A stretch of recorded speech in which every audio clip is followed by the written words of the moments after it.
This is the obvious sign. When they do this, they are a narcissist. Have you ever stopped to think if there's a fast, dependable way to tell whether someone is a narcissist? It could be a boss, a colleague, a new acquaintance, or even someone you've cared about for years. When you're dealing with a narcissist, the key is to identify them early and distance yourself quickly. Doing so can spare you years of manipulation, stress, and emotional turmoil. If you're someone who is empathetic, generous, and deeply invested in others, this test is especially vital, because people like you are exactly the type they seek out. Over the past 2 decades, I've studied the link between self-worth and narcissistic dynamics. As a coach, author, and someone who has personally lived through it, I've seen the extent of the damage they can cause.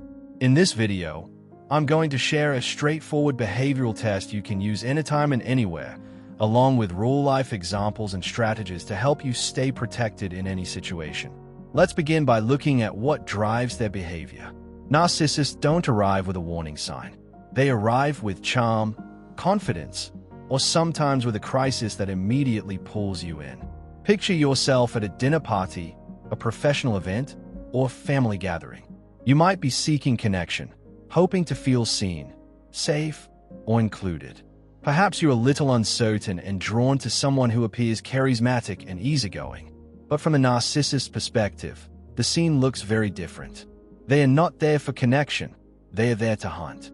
Walking into the same room, their eyes scan the crowd with a single focus. Who can give me what I want, and how fast can I get it? What they are seeking is what psychologists call narcissistic supply: your time, attention, and energy. That supply props up their fragile ego and sustains the fantasy of who they believe themselves to be. It can take the form of praise, sympathy, emotional reactions, or a sense of control over another person. Without it, they cannot function. Think of narcissists as sharks, constantly moving, constantly scanning, always fishing for their next source. If they stop, if they go too long without finding a target, they begin to collapse internally. To them, every new room is an opportunity, and every person is a potential supplier. They are not relaxing. They are not genuinely connecting. They are waiting for signs that you'll hand over your energy, attention, or time. They discover it quickly by pressing against one of 3 boundaries. And here's the key. To them, these boundaries aren't yours. They see them as resources to exploit, and you as merely the delivery system. For our purposes, let's define boundaries in the simplest way possible. A boundary is like a fence. You draw a line around what belongs to you. Inside that fence is yours, outside is not. If you want help gauging just how much risk you might be facing, I've created a free narcissist protection checklist. It's quick, effective, and you'll find it linked in the description below. A narcissist is constantly probing to see if they can push a button that alters your behavior. Take your time boundaries. For example, they'll often test them in small ways. Maybe you mention you're heading home early, planning to go to bed at a certain time, or taking some time off next week. That's when the testing begins. When they push, it rarely comes directly. Instead, they might lace it with guilt, cloak it in excuses, or slip it through subtle passive aggression, all while observing carefully. They aren't concerned with what you claim your boundaries are. They are watching what your behavior reveals. If you adjust your schedule, hesitate to leave, or allow guilt to override your choice, the lesson is clear to them. Your time is available for the taking. The same pattern shows up when they test your attention. The strategy is simple. You're already engaged elsewhere. You might be deep in conversation, involved in a meeting, reading a book, watching a show, or simply lost in thought. That's the moment they pounce.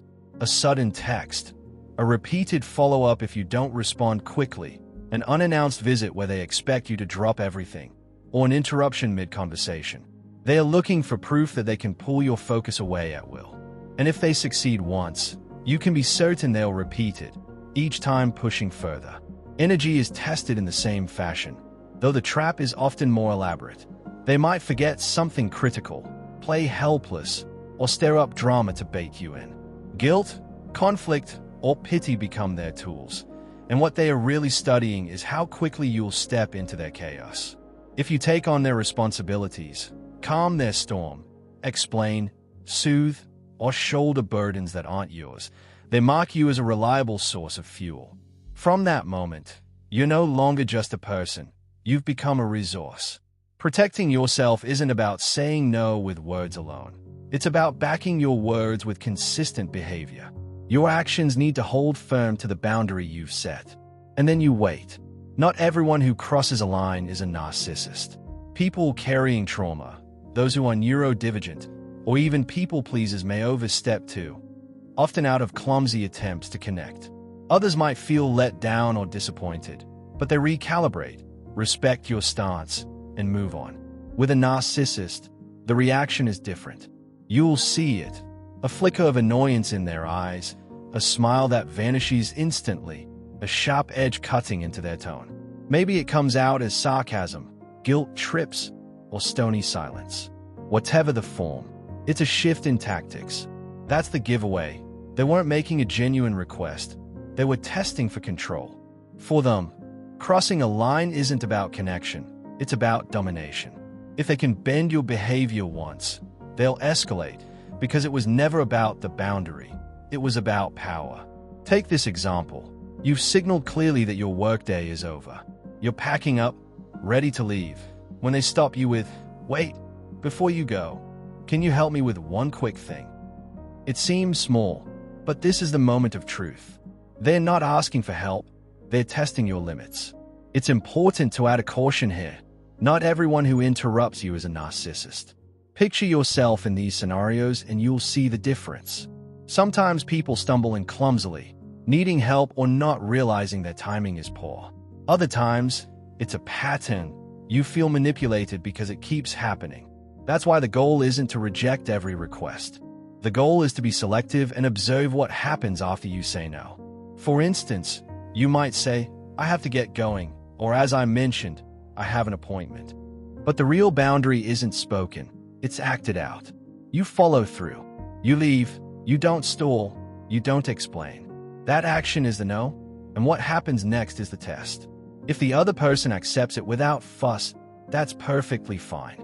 But if their jaw tightens, if a flicker of irritation crosses their face, or if they escalate with remarks like, "Seriously," it'll only take 2 seconds, or sigh with passive-aggressive lines like, "Wow, okay, I'll just figure it out myself." Then it's no longer about the favor. It's about control. That's the moment to ask yourself, are they genuinely asking for help, or are they probing to see whether you'll bend? One incident could just be a bad day, but if it becomes a pattern, if every exit is followed by guilt, pushback, or subtle retaliation, you're not in a misunderstanding. You're in a power struggle. Now apply this to attention. You're in the middle of working, watching something, or engaged in a conversation, and someone asks, "Hey, can I ask you something real quick?" You respond politely, "Sure, give me a second," and stay with what you're doing. That simple choice is a behavioral no. And again, the test is in what happens next. If they wait, it shows respect. But if they interrupt anyway, act offended, or hijack the moment, that tells you they're not reacting to your situation. They're resisting your boundary. They're attempting to override your focus because what they want is your attention as supply. And then there's energy, which narcissists often go after in particularly manipulative ways. Imagine you're wrapping up a Zoom call. Just a few minutes left, people are saying their goodbyes, and then someone suddenly drops a heavy line. "Not that anyone cares, but I cried in the bathroom for an hour this morning." The timing is strategic. A person who truly needs help doesn't wait until everyone is leaving and no one has the time or space to respond. But a narcissist uses that exact moment to hook emotional investment. It's one of their most common tactics. Here's how you test it. Don't get pulled in. Don't reopen the meeting. Don't sacrifice your closure. Acknowledge them kindly, perhaps with a brief, "I'm sorry you're going through that," but then end the call as planned. Your no is expressed not by the words, but by the calm, consistent action of holding your boundary. That's where the real power lies. You always have the option to check in with them later if it feels appropriate. But the key is to watch their reaction. If they let it go, the moment passes without incident. If they escalate, sink into pity, double down, or start shifting blame, saying things like, "I knew you wouldn't have time for me now." They've just revealed their true intention. They aren't genuinely seeking help or needing support. What they want is to extract something from you. They want to dominate, to pull that emotional supply that they came for. Keep in mind, this is a test. They are pressing to see if your behavior will bend under pressure. It's essentially a game of chicken. Your role is to hold your position and observe what unfolds. If they retreat, you've got a clear boundary. If they push harder, you've got your answer about their motives. Thanks so much for watching. YouTube has a video right here on screen that dives even deeper into recognizing narcissists, avoiding their traps, and building boundaries that actually work. Go ahead and click. It's the perfect next step toward the life you deserve. I'll see you over there.